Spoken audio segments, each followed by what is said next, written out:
नमस्कार दोस्तों, स्वागत है आप लोगों का आप अपने YouTube channel PMS IQ study में।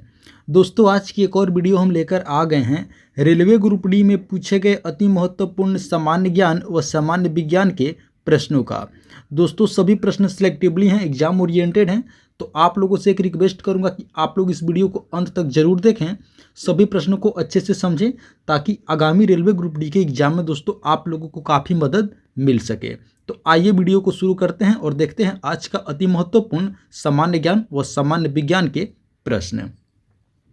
दोस्तों, पहला प्रश्न है, दूसरी गोलमेज कॉन्फ्रेंस में भारतीय राष्ट्रीय कांग्रेस का प्रतिनिधित्व किसने किया था? तो इसका सही उत्तर होगा महात्मा गांधी। जी हाँ दोस्तों, आप लोगों को याद रखनी है कि जो दूसरी गोलमेज कॉन्फ्रेंस हुआ था दोस्तों, तो बतानी है कि भारतीय राष्ट्रीय कांग्रेस का प्रतिनिधित्व किसने किया था। तो इसका सही उत्तर होगा महात्मा गांधी। आप लोगों को याद रखनी है। आइए अगला प्रश्न देखते हैं।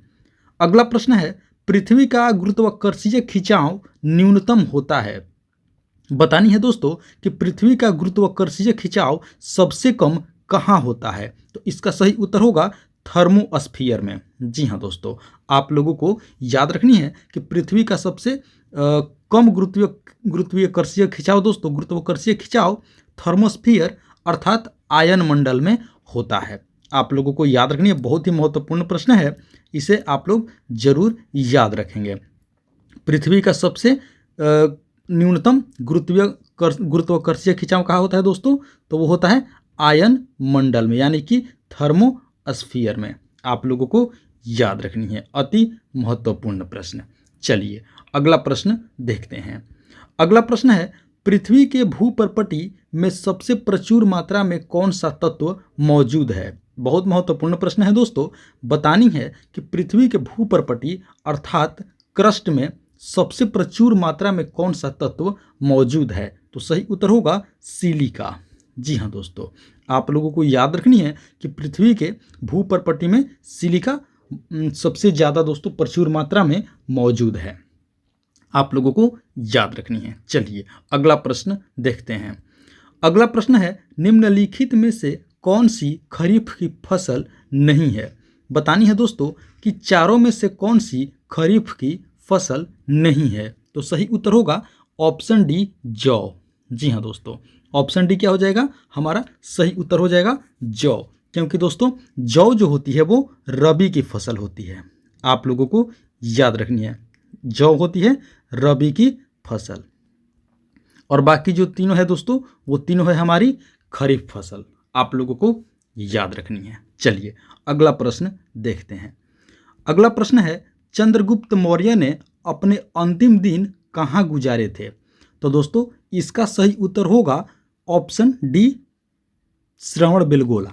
जी हाँ दोस्तों, आप लोगों को याद रखनी है कि चंद्रगुप्त मौर्य ने अपने अंतिम दिन दोस्तों श्रवणबेलगोला में गुजारे थे। आप लोगों को याद रखनी है श्रवणबेलगोला। चलिए अगला प्रश्न देखते हैं। अगला प्रश्न है, निम्नलिखित में से कौन सी झील को हनीमून झील भी कहा जाता है? बतानी है दोस्तों कि किस झील को हनीमून झील भी कहा जाता है। तो इसका सही उत्तर होगा टीटीकाका। जी हाँ दोस्तों, आप लोगों को याद रखनी है, टीटीकाका एक झील है दोस्तों, इसे हनीमून झील के नाम से जाना जाता है। बहुत ही महत्वपूर्ण प्रश्न है, इसे आप लोग जरूर याद रखेंगे। आइए अगला प्रश्न देखते हैं। अगला प्रश्न है, अनाईमुडी शिखर कहाँ स्थित है? बहुत ही महत्वपूर्ण प्रश्न है दोस्तों। बतानी है अनाईमुडी शिखर कहाँ स्थित है। तो इसका सही उत्तर होगा पालनी पहाड़ियाँ। जी हाँ दोस्तों, पालनी पहाड़ियाँ में अनाईमुडी शिखर स्थित है। अनाईमुडी चोटी कहाँ स्थित है? तो सही उत्तर होगा ऑप्शन सी, पालनी पहाड़ियाँ। चलिए अगला प्रश्न देखते हैं। अगला प्रश्न है, व्यापार की दृष्टि से सर्वाधिक व्यस्त महासागर कौन सा है? बतानी है दोस्तों कि व्यापार की दृष्टि से सबसे व्यस्त जो महासागर है वो कौन सा है। तो इसका सही उत्तर होगा दोस्तों अटलांटिक महासागर। जी हाँ दोस्तों, आप लोगों को याद रखनी है कि व्यापार की दृष्टि से दोस्तों सबसे अधिक व्यस्त महासागर कौन सा है? तो अटलांटिक महासागर है। आप लोगों को याद रखनी है। चलिए अगला प्रश्न देखते हैं।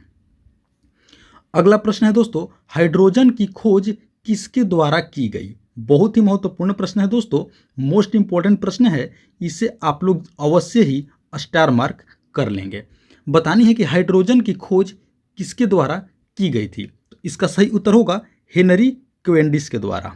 जी हाँ दोस्तों, आप लोगों को याद रखनी है, सबसे पहले हेनरी कैवेंडिश ने दोस्तों हाइड्रोजन की खोज इन्होंने की थी। आपको यह भी बता दें कि हाइड्रोजन की खोज इन्होंने कब की थी, तो ये भी दोस्तों आप लोग याद रखेंगे 1766 ईस्वी में। जी हाँ दोस्तों, आप लोगों को याद रखनी है, हेनरी कैवेंडिश ने दोस्तों 1766 ईस्वी में पहली बार हाइड्रोजन की खोज की थी। आप लोग इसे अवश्य याद रखेंगे, एक बहुत ही महत्वपूर्ण प्रश्न है। चलिए अगला प्रश्न देख लेते हैं। अगला प्रश्न है दोस्तों, निम्नलिखित में से किसे पेंसिल में प्रयोग किया जाता है? बहुत ही महत्वपूर्ण प्रश्न है दोस्तों, बतानी है कि किसे पेंसिल में प्रयोग किया जाता है। तो दोस्तों इसका सही उत्तर होगा ऑप्शन बी, ग्रेफाइट। जी हाँ दोस्तों, आप लोगों को याद रखनी है, ग्रेफाइट को दोस्तों पेंसिल में प्रयोग की जाती है। आप लोग इसे अवश्य याद रखेंगे। आइए अगला प्रश्न देखते हैं। अगला प्रश्न है दोस्तों, रोमांसिंग विथ लाइफ पुस्तक के लेखक कौन हैं? तो इसका सही उत्तर होगा देवानंद। जी हाँ दोस्तों, आप लोगों को याद रखनी है, रोमांसिंग विथ लाइफ पुस्तक के लेखक कौन है? तो दोस्तों सदाबहार अभिनेता देवानंद इसके लेखक थे। आप लोगों को याद रखनी है। चलिए अगला प्रश्न देखते हैं। अगला प्रश्न है, मुद्रा राक्षस पुस्तक के लेखक निम्नलिखित में से कौन थे? दोस्तों बहुत ही महत्वपूर्ण प्रश्न है, रिपीट होने वाले प्रश्न है दोस्तों, मोस्ट रिपीटेड प्रश्न है, इसे भी आप लोग स्टार मार्क जरूर कर लेंगे। बतानी है मुद्रा राक्षस पुस्तक के लेखक कौन थे? तो सही उत्तर होगा दोस्तों ऑप्शन बी, विशाख दत्त। जी हाँ दोस्तों, आप लोगों को याद रखनी है, मुद्रा राक्षस पुस्तक के लेखक कौन थे? तो सही उत्तर होगा ऑप्शन बी, विशाख दत्त। आइए अगला प्रश्न देखते हैं। अगला प्रश्न है दोस्तों, विष्णुपद मंदिर कहाँ स्थित है? तो इसका सही उत्तर होगा गया। जी हाँ दोस्तों, आप लोगों को याद रखनी है, विष्णुपद मंदिर कहाँ स्थित है? तो गया बिहार में स्थित है। चलिए अगला प्रश्न देखते हैं। अगला प्रश्न है, डॉक्टर राजेंद्र प्रसाद का जन्म स्थान दोस्तों जीरादेई बिहार के किस जिले में स्थित है? बहुत ही महत्वपूर्ण प्रश्न है दोस्तों। जैसा कि आप लोग जानते हैं कि हमारे जो प्रथम प्रेसिडेंट थे डॉक्टर राजेंद्र प्रसाद, उनका जन्म स्थान दोस्तों बिहार के जीरादेई नामक स्थान पर हुआ था। तो बतानी है कि जीरादेई बिहार के किस जिले में स्थित है? तो दोस्तों इसका सही उत्तर होगा ऑप्शन ए, सारण। जी हाँ दोस्तों, आप लोगों को याद रखनी है कि डॉक्टर राजेंद्र प्रसाद का जन्म दोस्तों सारण जिले स्थित जीरादेई में हुआ था। आप लोग इसे जरूर याद रखेंगे। चलिए अगला प्रश्न देखते हैं। अगला प्रश्न है, वात्सल्य मेला प्रतिवर्ष कहाँ आयोजित किया जाता है? दोस्तों बतानी है कि वात्सल्य मेला प्रतिवर्ष कहाँ आयोजित किया जाता है? तो सही उत्तर होगा ऑप्शन सी, नई दिल्ली। जी हाँ दोस्तों, आप लोगों को याद रखनी है, वात्सल्य मेला प्रतिवर्ष नई दिल्ली में दोस्तों आयोजित की जाती है। चलिए अगला प्रश्न देखते हैं।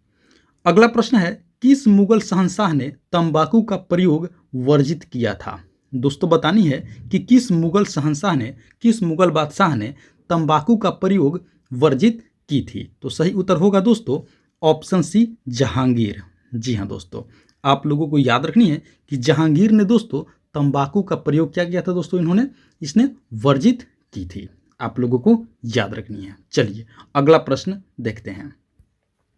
अगला प्रश्न है, अशोक के शिलालेख किस लिपि में लिखी हुई है? बतानी है दोस्तों अशोक के शिलालेख को किस लिपि में लिखी हुई है? तो दोस्तों इसका सही उत्तर होगा ऑप्शन बी, ब्राह्मी। जी हाँ दोस्तों, आप लोगों को याद रखनी है, ब्राह्मी लिपि में दोस्तों अशोक के शिलालेख लिखी हुई हैं। चलिए अगला प्रश्न देखते हैं।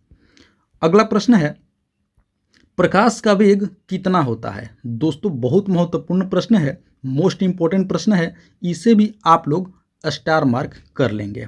अति महत्वपूर्ण प्रश्न, मोस्ट इंपॉर्टेंट प्रश्न है, बतानी है कि प्रकाश का वेग कितना होता है? तो इसका सही उत्तर होगा ऑप्शन ए, 3 × 10⁸ मीटर प्रति सेकेंड होता है। दोस्तों आप लोगों को याद रखनी है, प्रकाश का वेग कितना होता है? तो 3 × 10⁸ मीटर प्रति सेकंड। यूनिट भी दोस्तों आप लोग अच्छे से याद रखेंगे, मीटर प्रति सेकंड होता है। 3 × 10 के पावर 8 मीटर प्रति सेकंड प्रकाश का वेग।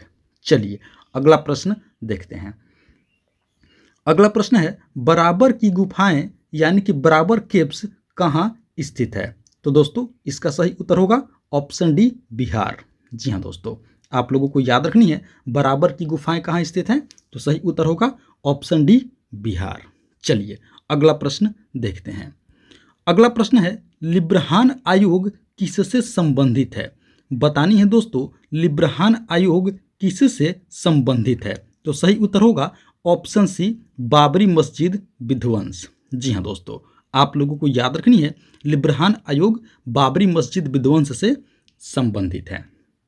चलिए अगला प्रश्न देखते हैं।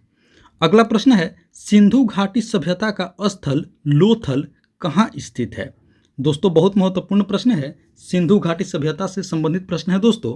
बतानी है कि सिंधु घाटी सभ्यता का स्थल लोथल कहाँ स्थित है, तो सही उत्तर होगा ऑप्शन ए, गुजरात।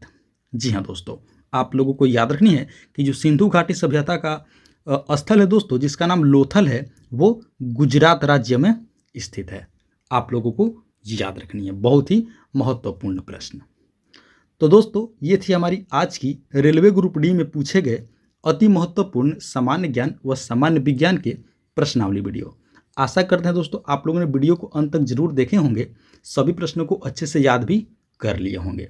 तो दोस्तों वीडियो को एक लाइक करने के साथ साथ PMS IQ study YouTube channel को सब्सक्राइब कर लें, बेल नोटिफिकेशन ऑन कर लें और अपने दोस्तों में भी ज़रूर शेयर कर दें इसी तरह का मोस्ट इंपॉर्टेंट टॉपिक वीडियो देखने के लिए।